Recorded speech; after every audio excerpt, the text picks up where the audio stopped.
نحمده ونصلي على رسوله الكريم اما بعد فاعوذ بالله من الشيطان الرجيم بسم الله الرحمن الرحيم رب اشرح لي صدري ويسر لي امري واحلل عقدة من لساني يفقهوا قولي. صفحہ نمبر 248. نماز جمعہ. جمعہ بہترین دن. رسول اللہ صلی اللہ علیہ وسلم نے فرمایا خیر یوم طلعت علیہ الشمس یوم الجمعۃ فیہ خلق آدم وفیہ ادخل الجنہ وفیہ اخرج منها ولا تقوم الساعة الا فی یوم الجمعہ. بہترین دن جس پر سورج طلوع ہو کر چمکے جمعہ کا دن ہے. اسی دن آدم علیہ السلام پیدا ہوئے، اسی دن جنت میں داخل کیے گئے، اسی دن جنت سے زمین پر اتارے گئے اور قیامت بھی جمعے کے دن قائم ہوگی. جمعے کی فرضیت. ارشاد باری تعالی ہے یا ایھا الذین آمنوا اذا نودی للصلاة من یوم الجمعۃ فاسعوا الی ذکر اللہ وذروا البیع ذالکم خیر لکم ان کنتم تعلمون. اے اہل ایمان، جب جمعہ کے دن نماز کے لیے آذان دی جائے تو اللہ کے ذکر اور نماز کی طرف دوڑو. اس وقت کاروبار چھوڑ دو، اگر تم سمجھو تو یہ تمہارے حق میں بہت بہتر ہے، یعنی اسی میں تمہارا فائدہ ہے. لیکن سمجھنے کی بات ہے نا، کچھ لوگ اس وقتی تجارت میں فائدہ سمجھتے ہیں جو حقیقت میں خسارہ ہے. یعنی اس وقت تجارت کرنا یا اس وقت دنیا کے کام کرتے رہنا اور اللہ کی پکار پر لبیک نہ کہنا. حضرت ابو الجعد دمری رضی اللہ عنہ سے روایت ہے کہ رسول اللہ صلی اللہ علیہ وسلم نے فرمایا جو شخص سستی کی وجہ سے 3 جمعے چھوڑ دے تو اللہ تعالیٰ اس کے دل پر مہر لگا دیتا ہے. آپ صلی اللہ علیہ وسلم نے فرمایا لوگ جمعہ چھوڑنے سے باز آ جائیں ورنہ اللہ تعالیٰ ان کے دلوں پر مہر لگا دے گا، پھر وہ غافل ہو جائیں گے. تو اس سے پتہ چلتا ہے کہ جب انسان ایک نافرمانی کرتا ہے اور اس کے بعد توبہ نہیں کرتا اور پھر دوبارہ وہی کام کرتا ہے اور پھر سے 12 وہی کام کرتا ہے تو پھر وہ اللہ کی رحمت سے دور ہونے لگتا ہے اور ایسا بے حس ہوتا ہے کہ نیکی کا شوق بھی اور گناہوں پر کسی قسم کی فکر اور پریشانی سب ختم ہو کر رہ جاتا ہے. حضرت ابن مسعود سے روایت ہے کہ رسول اللہ صلی اللہ علیہ وسلم نے ان لوگوں کے گھروں کو جو جمعہ سے پیچھے رہ جاتے ہیں جلا دینے کا قصد کیا، یعنی یہ ارادہ کیا کہ ان کے گھر ہی جلا دیے جائیں.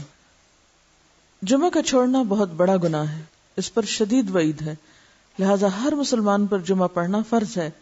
اس میں ہرگز سستی نہیں کرنی چاہیے. جب خطیب ممبر پر چڑھے اور آذان ہو جائے تو سارے کاروبار حرام ہو جاتے ہیں. جمعہ کے متفرق مسائل. نمبر 1، رسول اللہ صلی اللہ علیہ وسلم نے فرمایا جس کا اللہ اور آخرت کے دن پر ایمان ہے اس پر جمعہ فرض ہے. مریض، مسافر، عورت، نابالغ لڑکا اور غلام جمعہ کی فرضیت سے مستثنی ہے، یعنی ان پر جمعہ فرض نہیں. اگر چاہیں تو پڑھ لیں، نہیں تو ظہر کی نماز بھی کافی. نمبر 2، نبی صلی اللہ علیہ وسلم نے فرمایا جو شخص جمعہ کے روز خوب اچھی طرح نہائے اور پا پیادہ یعنی پیدل مسجد میں جائے، امام کے نزدیک ہو کر دل جمی سے خطبہ سنے، یعنی ادھر ادھر غفلت کے ساتھ نہیں بلکہ پوری توجہ کے ساتھ اگلی صفوں میں بیٹھ کر، اور کوئی لغو بات نہ کرے، تو اس کو ہر قدم پر 1 برس کے روزوں کا اور اس کی راتوں کے قیام کا ثواب ہوگا. یعنی اتنا فضیلت والا عمل ہے اگر کوئی شخص پوری توجہ اور محبت اور شوق کے ساتھ کرے. حضرت سلمان فارسی رضی اللہ عنہ سے روایت ہے کہ رسول اللہ صلی اللہ علیہ وسلم نے فرمایا جو شخص جمعہ کو نہائے اور جس قدر پاکی حاصل ہو سکے کرے، یعنی اپنے جسم کی بھی صفائی، اپنے بالوں کی، ہر چیز کی، پھر تیل یا اپنے گھر سے خوشبو لگائے جو بھی میسر ہو، یعنی تھوڑا اہتمام کے ساتھ نکلے اور مسجد کو جائے، وہاں 2 آدمیوں کے درمیان راستہ نہ بنائے، یعنی لوگوں کی گردنیں نہ پھلانگے یا ان کو پریشان نہ کرے آگے جانے کے لیے، یعنی جہاں جگہ ملے وہیں بیٹھ جائے، پھر اپنے مقدر کی نماز پڑھے، پھر دوران خطبہ خاموش رہے، تو اس کے گزشتہ جمعہ سے لے کر اس جمعہ تک کے گناہ بخش دیے جاتے ہیں. اب یہاں پر گناہوں کی بخشش کس چیز کے ساتھ منسلک ہے کہ انسان اپنی ذات سے کسی کو تکلیف نہ دے، یعنی صرف اتنا نہیں کہ آپ خود شوق سے چلے ہیں نیکی کرنے، عبادت کرنے، اور اپنے شوق میں دوسروں کے لیے باعث اذیت ہیں، ایسا نہیں ہونا چاہیے. رسول اللہ صلی اللہ علیہ وسلم نے فرمایا، جو شخص غسل کر کے جمعہ کے لیے آتا ہے اور خطبہ شروع ہونے تک جس قدر ہو سکے نوافل ادا کرتا ہے، پھر خطبہ جمعہ شروع سے لے کر آخر تک خاموشی کے ساتھ سنتا ہے، تو اس کے گزشتہ جمعہ سے لے کر اس جمعہ تک اور مزید 3 دن کے گناہ معاف کر دیے جاتے ہیں۔ حضرت عبداللہ بن عباس رضی اللہ عنہ فرماتے ہیں، مسجد نبوی کے بعد جو سب سے پہلا جمعہ پڑھا گیا وہ بحرین کے گاؤں جوافہ میں عبد القیس کی مسجد میں تھا۔ اس سے کیا پتہ چلتا ہے کہ جمعہ صرف بڑے شہر میں نہیں بلکہ گاؤں وغیرہ میں بھی پڑھا جا سکتا ہے، یا جہاں بھی لوگوں کی آبادی ہو، اکٹھے رہتے ہوں، وہاں پر جمعہ پڑھنا چاہیے، یہ جمعے کا اہتمام کیا جانا چاہیے۔ یہاں اس موقع پر میں یہ یاد دہانی آپ کو کرا دوں کہ جن خواتین کے لڑکے ہیں خاص طور پر ان کو، اپنے شوہروں کو، اپنے مرد رشتہ داروں کو یہ احادیث ضرور پڑھوا دیں یا ان کو یاد دہانی کرا دیں، تاکہ وہ اگر جاتے بھی ہیں جمعہ پڑھنے تو شوق سے جایا کریں اور ان آداب کا خیال بھی رکھیں جو رکھنے چاہیے۔ اسد بن زرارہ نے نقی الخدمات کے علاقے میں بنو بیازہ کی بستی حزم النبیت جو مدینہ سے 1 میل کے فاصلے پر تھی اس میں جمعہ قائم کیا۔ حضرت عبداللہ بن عمر مکہ اور مدینہ کے درمیان بسنے والے لوگوں کو جمعہ پڑھتے دیکھتے تو اعتراض نہ کرتے۔ نمبر 4، حنین کے دن بارش ہو رہی تھی تو رسول اللہ صلی اللہ علیہ وسلم نے اپنے منادی کو حکم دیا، آج اپنی اپنی قیام گاہوں میں نماز پڑھنے کا اعلان کر دو، اور وہ جمعہ کا دن تھا۔ یعنی اگر بارش کا موسم ہو اور جانے میں تکلیف ہو تو ایسی صورت میں پھر ظہر کی نماز گھر پہ پڑھی جا سکتی ہے جب نکلنے میں حرج ہو۔ حضرت ابو ہریرہ سے روایت ہے کہ نبی صلی اللہ علیہ وسلم نے فرمایا، آج کے دن 2 عیدیں، عید اور جمعہ اکٹھی ہو گئی ہیں، جو شخص صرف عید پڑھنا چاہے اسے وہ کافی ہے، لیکن ہم عید اور جمعہ دونوں پڑھیں گے۔ یعنی اگر ایک ہی دن میں 2 چیزیں ہوں تو ایک کی رخصت ہے، یعنی عید پڑھنا کافی ہے، جمعہ جو ہے اس کی بجائے ظہر کی نماز بھی پڑھی جا سکتی ہے، لیکن آپ صلی اللہ علیہ وسلم نے پھر بھی دونوں چیزوں کو پڑھنا پسند فرمایا، اگرچہ سہولت رکھی۔ عبداللہ بن زبیر رضی اللہ عنہ کے زمانے میں جمعہ کے دن عید ہوئی تو انہوں نے نماز عید پڑھائی، جمعہ نہ پڑھایا۔ اس واقعے کی خبر ابن عباس کو ملی تو انہوں نے فرمایا، ان کا یہ عمل سنت کے مطابق ہے۔ نمبر 6، رسول اللہ صلی اللہ علیہ وسلم نے فرمایا، اگر گنجائش ہو تو جمعہ کے لیے روزانہ استعمال ہونے والے کپڑوں کے علاوہ کپڑے بناؤ۔ یعنی اگر گنجائش ہو اور آسانی ہو اور سہولت ہو، اس سے یہ مطلب نہیں کہ ہر ہفتے نیا جوڑا سلوایا جائے، اس کا مطلب یہ ہے کہ جمعے کا جوڑا مخصوص بھی رکھا جا سکتا ہے، ٹھیک ہے، نہیں ایک دفعہ آپ نے سلوا لیا، اس کو ہر روز پہننے کی بجائے جمعے کے دن پہنا جائے، یعنی جمعے کا لباس مخصوص کیا جا سکتا ہے عام روزمرہ کے لباس سے۔ یعنی اہتمام کی بات ہے اصل میں، صرف نئے کپڑے سلوانے کی بات نہیں۔ نبی صلی اللہ علیہ وسلم نے دوران خطبہ گوٹ مار کر بیٹھنے سے منع فرمایا۔ گوٹ مارنا اس طرح بیٹھنے کو کہتے ہیں کہ ہاتھ یا کپڑے کے ساتھ رانوں کو پیٹ سے ملا کر بیٹھیں، ٹھیک ہے۔ اس طرح بیٹھنے سے عموماً نیند آ جاتی ہے اور پھر آدمی خطبہ نہیں سن سکتا۔ علاوہ ازیں اس حالت میں آدمی اکثر گر پڑتا ہے یا بے حجاب ہونے کا بھی اہتمام ہوتا ہے۔ بیٹھ کے دکھائیے، جی ہاں، اس طرح، یعنی بہت ہی ریلیکس قسم کی اور کیجول قسم کی سٹنگ ہے، یہ اس سے منع کیا گیا ہے۔ نمبر 8، جابر بن سمرہ رضی اللہ عنہ سے روایت ہے کہ رسول اللہ صلی اللہ علیہ وسلم کھڑے ہو کر خطبہ دیتے اور 2 خطبوں کے درمیان بیٹھتے۔ جو شخص یہ کہے کہ آپ بیٹھ کر خطبہ دیتے تھے اس نے غلط بیانی کی۔ حضرت کعب بن عجرہ سے روایت ہے کہ وہ مسجد میں داخل ہوئے اور عبد الرحمن ابن ام الحکم بیٹھے ہوئے خطبہ دے رہے تھے۔ کعب نے کہا، اس خبیث کی طرف دیکھو، بیٹھے ہوئے خطبہ دیتا ہے، حالانکہ اللہ تعالیٰ فرماتے ہیں، وَإِذَا رَأَوْا تِجَارَةً أَوْ لَهْوًا انفضوا إِلَيْهَا وَتَرَكُوكَ قَائِمًا، اور جب یہ لوگ کوئی سودا بکتا دیکھتے ہیں یا کوئی تماشا دیکھتے ہیں تو اس کی طرف بھاگ اٹھتے ہیں اور آپ کو خطبے میں کھڑا ہی چھوڑ دیتے ہیں۔ قرآن پاک سے یہ بات پتہ چلتی ہے کہ خطبہ کھڑے ہو کر دینا چاہیے۔ اب یہاں پر آپ سوچ رہے ہوں کہ بہت سخت لفظ استعمال کیا اور شاید ان کے پیچھے یا چھپ کے یا غیبت کے طور پہ کیا، تو اصل بات یہ ہے کہ صحابہ کرام کے اندر آپ نے ایک چیز دیکھی ہوگی کہ وہ سنت کے خلاف کوئی چیز برداشت نہیں کرتے تھے، کیونکہ وہ اللہ کے رسول صلی اللہ علیہ وسلم کو اپنی ذات، اپنی اولاد، اپنے والدین، اپنی ہر چیز سے زیادہ محبوب رکھتے تھے اور آپ کی باتوں کو بھی اسی طرح اہمیت دیتے تھے، لہٰذا کہیں وہ کوئی چیز آپ کی سنت کے خلاف ہوتے دیکھتے تو وہ ان کے لیے بہت ہی سخت ہوتی، اور اسی لیے سخت الفاظ بھی استعمال کر جاتے. تو بات یہ کہ اسی کا نام من احب للہ و ابغض للہ ہے، و آتا للہ و منع للہ. جب ہم دین میں محبت کی بات کرتے ہیں تو ہم سمجھتے ہیں کہ محبت پھر جائز ناجائز ہر بات پہ محبت. یہ بات غلط ہے. ٹھیک ہے، درست چیز کو اپریشیٹ کیا جائے اور جو غلط بات ہے اس کو غلط بتایا جائے، اور غلطی جتنی زیادہ بڑی ہو اس کے لیے اتنا ہی فرم ہونا چاہیے. اس کے لیے پھر ڈھیلا ڈھالا رویہ نہیں اختیار کرنا چاہیے جبکہ بات پوری طرح دوسروں کو بتائی بھی جا چکی ہو. لیکن ایک بات یاد رکھیے کہ صحابہ کرام کا جو باہم تعلق یا واسطہ تھا، ان کی جو تربیت جس ڈھنگ پر ہوئی تھی، وہاں ذات اور انا اور میں اور شخصیت پرستی جیسی چیزیں نہیں تھی. وہاں محبت بھی اللہ کے لیے تھی اور بغض بھی اللہ کے لیے تھا، اور اس کے ساتھ ساتھ وہ کسی چیز کو اپنی ذاتی وقار کا مسئلہ نہیں بناتے تھے، اس کو پرسنلی نہیں لیتے تھے. ہم کوئی چیز نہ بھی ہو تو اس کو پرسنل بنا لیتے ہیں، یعنی کوئی شخص کسی سے کچھ کہہ رہا ہو تو ہم اس کو اپنے خلاف لے لیتے ہیں، اور اپنی ذات کے بارے میں ہمیشہ بہت ہی سمپیتھیٹک اور بہت سینسٹیو اور بہت کانشیس اور بہت مہربان رہتے ہیں. اٹھتے بیٹھتے چلتے پھرتے تکلیفوں کا ذکر بھی کرتے رہتے ہیں. کبھی ہمیں یہ بھی سوچنا چاہیے کہ جب ہم بہت زیادہ تکلیفوں کا ذکر کرتے ہیں تو کہیں ہم اللہ تعالیٰ کا شکوہ تو نہیں کر رہے ہوتے. تھوڑی دیر کے لیے سوچیں، یہ مسئلہ وہ مسئلہ، یہ پریشانی وہ پریشانی، یہ بیماری وہ بیماری، یہ تکلیف وہ تکلیف. یعنی تھوڑی دیر کے لیے اس بات پر اگر غور کریں کہ اگر ہر وقت ہماری زبان سے شکوے شکایات ہی نکلتے رہیں تو ہمیں کیا معلوم نہیں کہ ہر نقصان، ہر تکلیف، ہر بیماری اللہ کے اذن سے ہی آتی، اور ہر چیز اسی کے ہاتھ میں. وہ جب چاہے اللہم لا مانع لما آتیت ولا معطی لما منعت ولا ينفع ذا الجد منک الجد. یعنی اگرچہ تکلیف یا بیماری یا دکھ کے اظہار کرنے میں کوئی گناہ کی بات نہیں ہے، لیکن اللہ سے محبت کے ادب کے خلاف ہے. جس سے آپ محبت کرتے ہیں آپ اس کی شکایتیں راہ چلتے تھوڑی کرتے رہتے ہیں کہ کرتے ہیں. ہاں سمجھ رہے ہیں میں کیا کہہ رہی ہوں؟ اس شخص سے آپ نے کیا سبق سیکھا جس کا صدقہ کسی ایسے شخص کو چلا گیا کہ جو مستحق نہیں تھا، اور وہ دل میں تکلیف میں بھی تھا، پریشان بھی تھا، تو کیا کہا؟ اللہم لک الحمد. ہم یہ اخلاق اور ادب نہیں سیکھ سکتے؟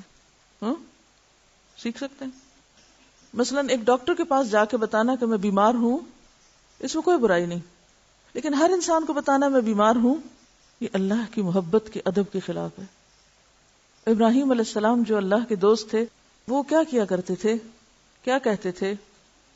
فَإِنَّهُمْ عَدُوٌّ لِّي إِلَّا رَبَّ الْعَالَمِينَ الَّذِي خَلَقَنِي فَهُوَ يَهْدِينِي وَالَّذِي يُطْعِمُنِي وَيَسْقِينِي وَإِذَا مَرِضْتُ فَهُوَ يَشْفِينِي وَالَّذِي يُمِيتُنِي ثُمَّ يُحْيِينِي وَالَّذِي أَطْمَعُ أَن يَغْفِرَ لِي خَطِيئَتِي يَوْمَ الدِّينِ رَبِّ هَبْ لِي حُكْمًا وَأَلْحِقْنِي بِالصَّالِحِينَ وَاجْعَل لِّي لِسَانَ صِدْقٍ فِي الْآخِرِينَ وَاجْعَلْنِي مِن وَرَثَةِ جَنَّةِ النَّعِيمِ.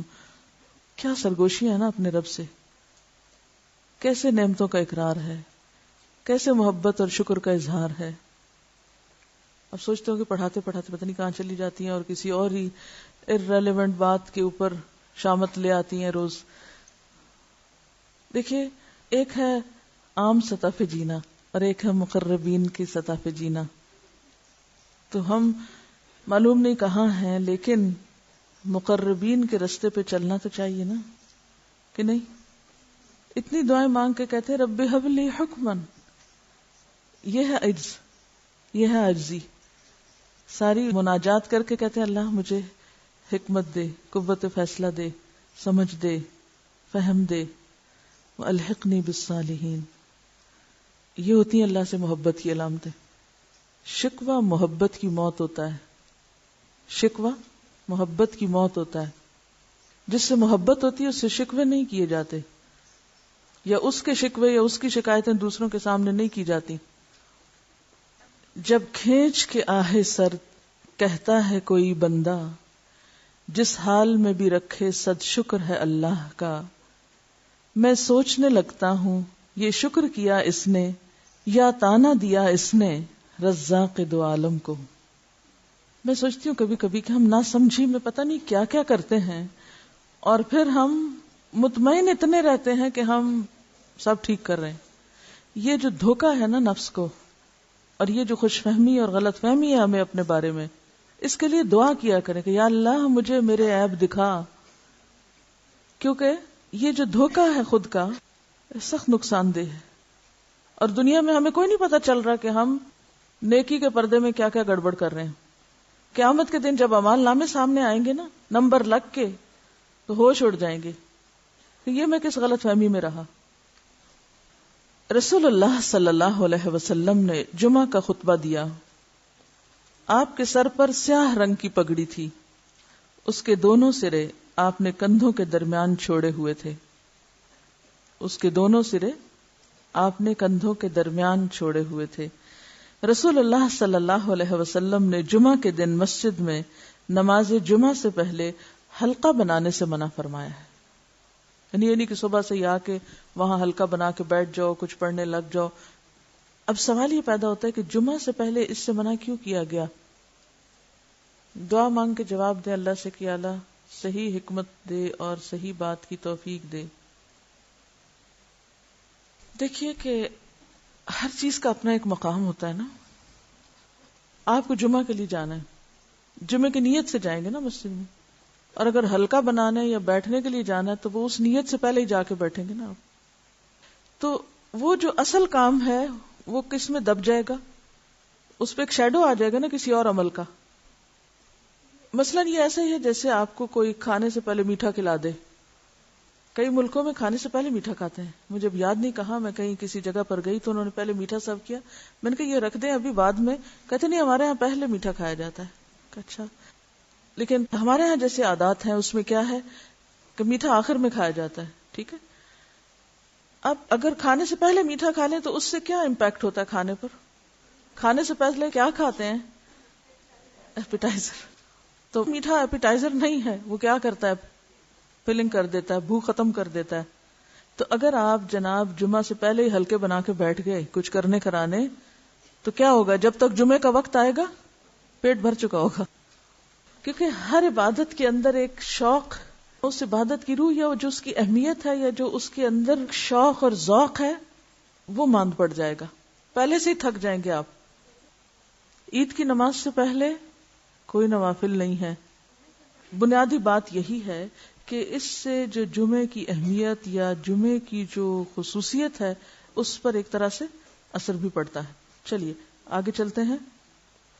لہذا جو علماء خطبہ جمعہ سے پہلے تقریر کرتے ہیں انہیں اس عمل کو ترک کر دینا چاہیے.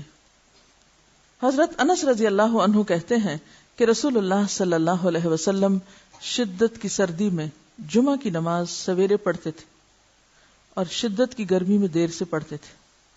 حضرت جابر کہتے ہیں کہ جب رسول اللہ صلی اللہ علیہ وسلم خطبہ ارشاد فرماتے تو آپ کی آنکھیں سرخ ہو جاتی، آواز بلند ہوتی اور جوش میں آ جاتے تھے، گویا کہ آپ ہمیں کسی ایسے لشکر سے ڈرا رہے ہیں جو صبح یا شام ہم پر حملہ کرنے والا ہے، اور فرماتے کہ میں اور قیامت ساتھ ساتھ اس طرح بھیجے گئے ہیں. آپ اپنی شہادت کی اور درمیانی انگلی کو ملا دیتے، یعنی میرے بعد اب اور کوئی پیغمبر نہیں آئے گا، میرے بعد اب قیامت ہی آئے گی. تو اس سے کیا بات پتہ چلتی ہے؟ اس سے یہ بات پتہ چلتی ہے کہ تعلیم اور خطبے میں فرق ہوتا ہے. تعلیم میں آپ کا انداز کیا تھا؟ آہستہ آہستہ بولتے، لفظ گنے جا سکتے تھے، ایک بات بعض اوقات 3 بار بھی دہراتے. لیکن خطبے کا انداز فرق تھا، وہ زوردار ہوتا تھا، وہ شدت والا ہوتا تھا، اس میں ایک انذار کا پہلو غالب ہوتا تھا، وہ لوگوں کو جھنجھوڑنے والا ہوتا تھا، غفلت سے جگانے والا ہوتا تھا، بیدار کرنے والا ہوتا تھا. اس سے کیا بات سامنے آتی ہے کہ ہر موقع کی مناسبت سے تعلیم کا انداز اور تربیت کا فرق ہونا چاہیے. ہر وقت ایک ہی روٹین میں کام نہیں کرنا چاہیے، ویسے بھی طبیعتیں پھر اکتانے لگتی. نبی صلی اللہ علیہ وسلم نے فرمایا امام کے ساتھ جتنی نماز پالو وہ پڑھو اور جو رہ جائے اسے پورا کرو. اس حدیث کی روح سے نماز جمعہ کی دوسری رکعت کے سجدہ یا تشہد کو پانے والا سلام پھرنے کے بعد اٹھ کر 2 رکعتیں پڑھے گا، 4 نہیں، کیونکہ اس کی فوت شدہ نماز 2 رکعتیں ہیں، 4 رکعتیں نہیں. یعنی جمعہ اگر اپنے آخری حصے میں آپ نے پایا، ایسا امام جو تھا وہ آخری سجدہ کر رہا تھا اور آپ مسجد میں داخل ہوئے، یا وہ تحیات بیٹھے تو سلام سے پہلے آپ بیٹھ گئے ساتھ، تو ایک طرح سے جمعے کا ثواب تو مل گیا، لیکن بعد میں 2 رکعتیں پڑھی جائیں گی، ظہر بنا کے 4 نہیں پڑھی جائیں گی. دوران خطبہ 2 رکعتیں پڑھ کر بیٹھو. رسول اللہ صلی اللہ علیہ وسلم جمعہ کا خطبہ ارشاد فرما رہے تھے کہ ایک شخص سلیق غطفانی مسجد میں آئے اور 2 رکعتیں پڑھے بغیر بیٹھ گئے.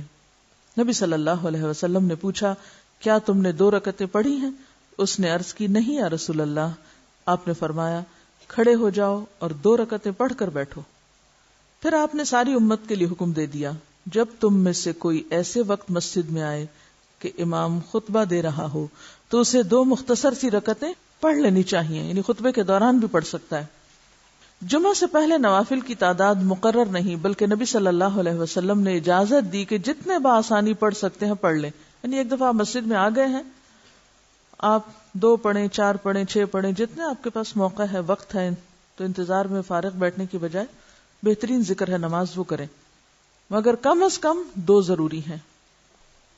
گردنیں نہ پھلانگیں.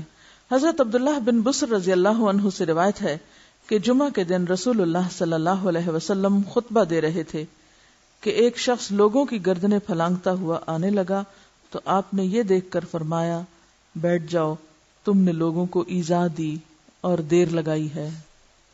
آنیت و آذیت، دیر سے پہنچے ہو اور تکلیف دے رہے ہو، بعد میں آئے ہو اور گردنیں پھلانگ کے آگے آ کے بیٹھ رہے ہو. یہ بد اخلاقی بھی ہے، کیونکہ پہلے آنے والوں کا حق پہلا ہے. ہمیں تھوڑا سا اس بات کا ضرور خیال رکھنا چاہیے کہ ہر وقت اپنی ہی ذات کو اہم نہیں سمجھنا چاہیے کہ میں امپورٹنٹ ہوں، مجھے آگے جگہ ملنی چاہیے، مجھے قریب. اگر آپ کو اتنا ہی شوق ہے تو پھر آپ وقت پر آئیں. یعنی کوئی بھی کام جس میں دوسروں کا نقصان ہو اور اپنا فائدہ ہو تو ضرور اس کا وزن کرنا چاہیے کہ میں کسی کو نقصان دے کر اپنا فائدہ حاصل کر رہی ہوں تو یہ میں کس قسم کی نیکی کما رہی ہوں. دیکھیے، آپ ایک نیکی کرتے ہیں جس میں آپ نیکی کر رہے ہیں اور دوسرے کا کوئی نقصان نہیں، دوسرے کو کوئی تکلیف نہیں. لیکن اگر آپ نیکی کر رہے ہیں اور دوسرے کو تکلیف پہنچ رہی ہے اس سے، تو پھر آپ کو سوچنا پڑے گا. کیوں؟ آپ پہلے دفع مضرت کریں گے یا پہلے جلب منفعت کریں گے؟ دفع مضرت کریں گے نا، ٹھیک ہے نا. یعنی دوسروں کی تکلیف کو پہلے دور کریں. اس کی چھوٹی سی مثال ہے، مثلا آپ کو شوق ہے بلند آواز سے قرات کرنے کا، لیکن آپ کے آس پاس اور بہت سے لوگ ہیں. بلند آواز سے قرات پسندیدہ، منع نہیں ہے، لیکن اگر آپ بلند کریں اور دوسرے اپنا ذکر بھی نہیں کر پا رہے، کسی کام کے قابل نہیں، تو آپ کیا کر رہے ہیں؟ یہ کس قسم کی نیکی کر رہے ہیں؟ اس نیکی سے بہتر ہے کہ آپ دوسروں کو تکلیف سے بچائیں. اسی طرح کوئی شخص سو رہا ہے اور آپ تہجد پڑھنے کے لیے دروازہ کھول رہے ہیں، بند کر رہے ہیں، اذیت دے رہے ہیں دوسرے کو، تو کوئی بھی نیکی نہیں اگر اس نیکی کے پیچھے دوسروں کو اذیت دینا اور دوسروں کو تکلیف دینا اور دوسروں کو تنگ کرنا اور زچ کرنا اور دوسروں پہ بوجھ ڈالنا شامل ہو جائے.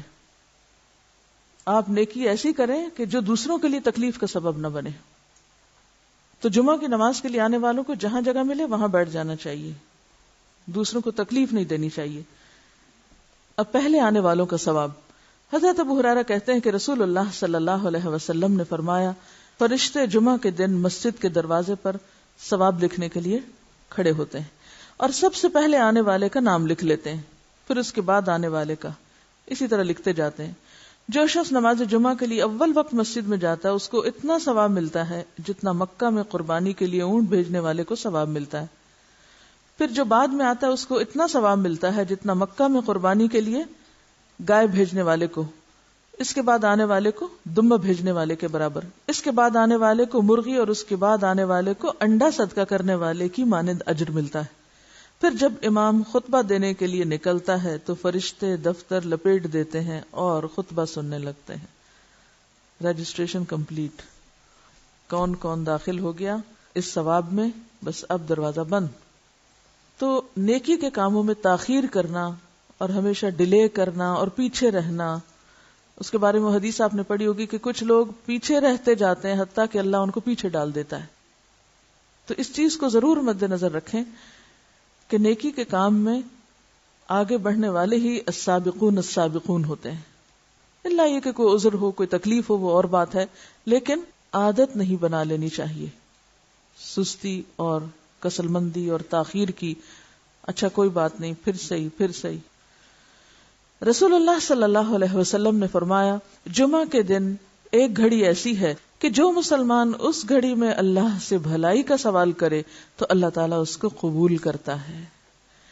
نبی صلی اللہ علیہ وسلم نے فرمایا جمعہ کی قبولیت کی گھڑی امام کے ممبر پر بیٹھنے سے لے کر نماز کے خاتمے تک ہے. یعنی اس سارے وقت میں کوئی بھی وقت انتہائی قبولیت کا. اچھا اب نشاندہی بھی کر دی گئی اور بتا بھی دی گئی کہ ایک گھڑی. اس سے کیا فائدہ ہوگا کہ لوگ اس وقت کو پوری طرح اللہ کی طرف متوجہ ہو کے گزاریں گے کہ معلوم نہیں کون سی گھڑی اور میں اس گھڑی میں ادھر ادھر دیکھتا ہوا غافل رہ کے وقت ضائع کر بیٹھوں، یہ چانس گنوا بیٹھوں.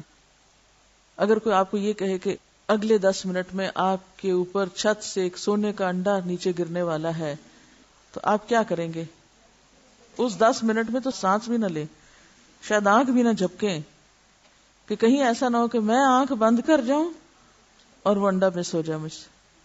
ہاں غافل نہیں ہوگے. تو آپ دیکھیے کہ کسی ایک دعا کا قبول ہو جانا سونے کے انڈے سے کہیں زیادہ قیمتی. لیکن عموماً جب خیر و بھلائی اور برکت کی تقسیم ہوتی ہے تو ہم اسی قسم کی غفلت کا ثبوت دیتے ہیں اور توجہ نہیں کرتے، اور کبھی سونے لگتے ہیں اور کبھی ادھر ادھر توجہ کرنے لگتے ہیں. تو جمعے کا وقت خطبے سے لے کر نماز تک، دعا تک بہت ہی بہترین گھڑیوں میں سے جب بندہ اپنے رب کے قریب ہوتا ہے.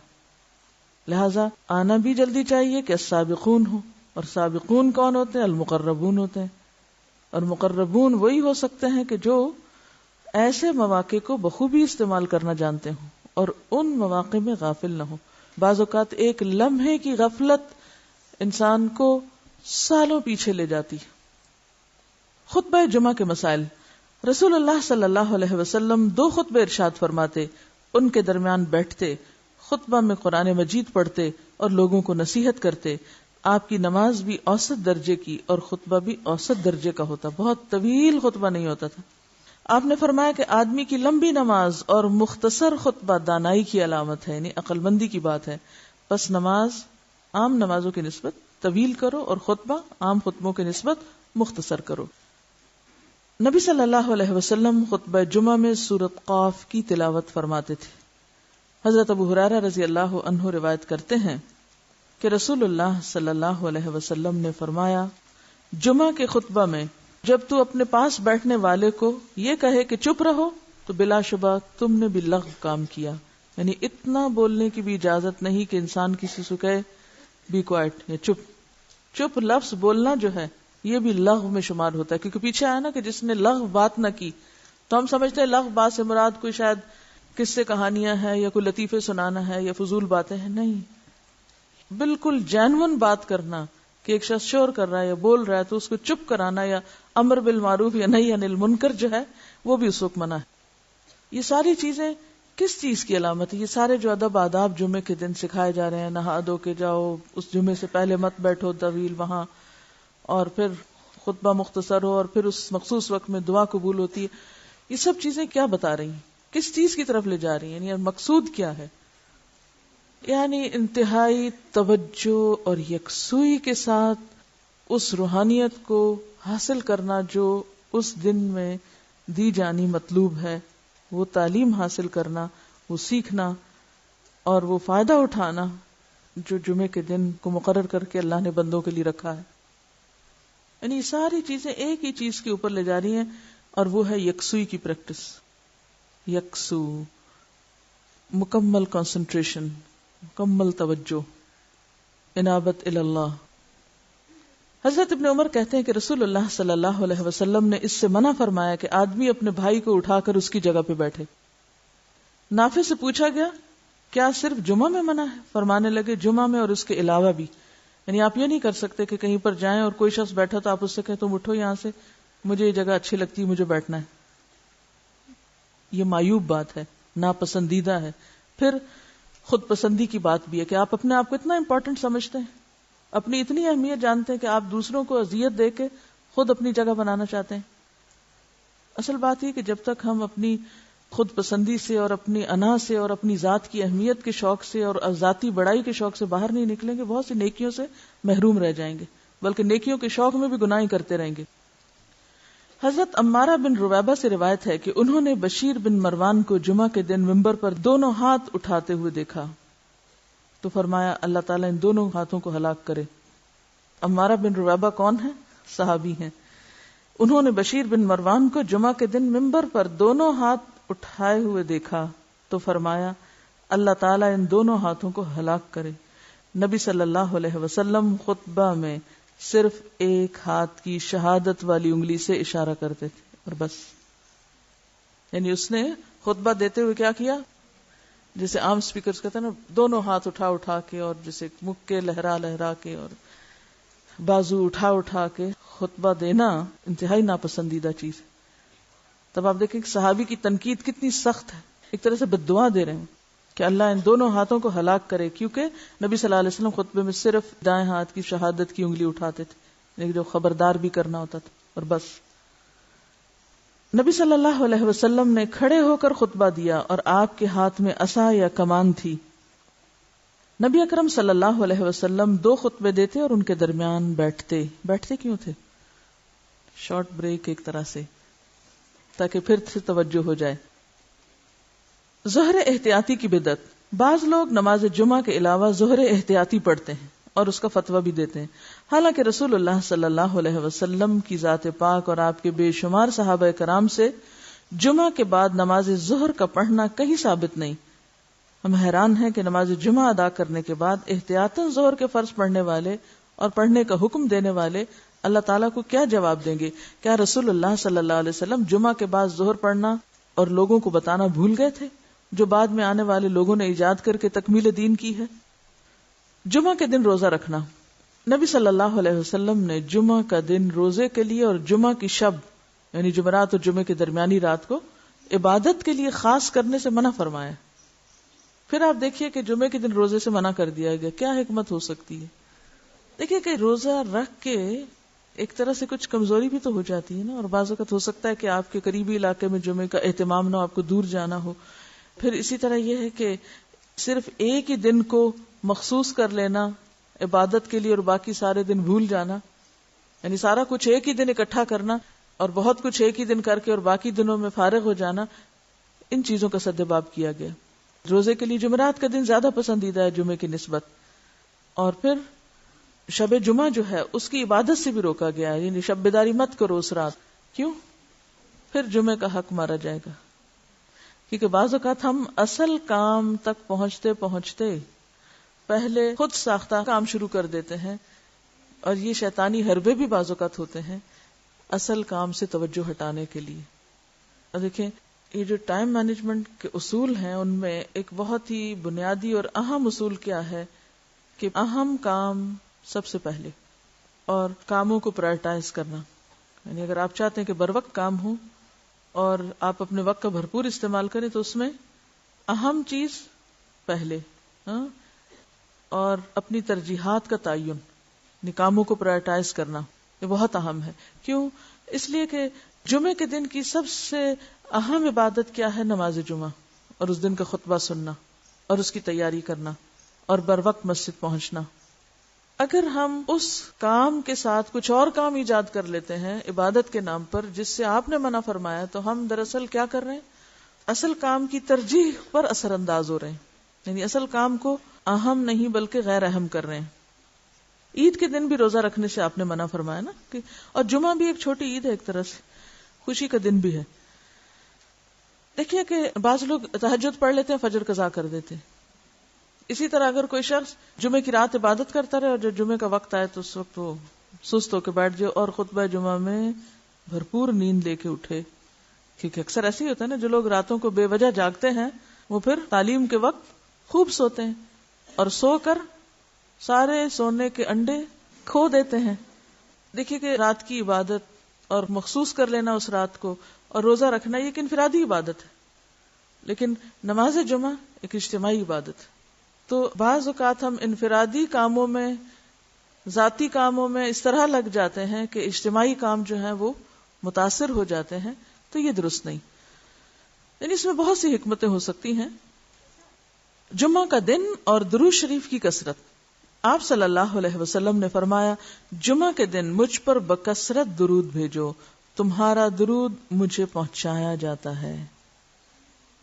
جمعہ کی اذان.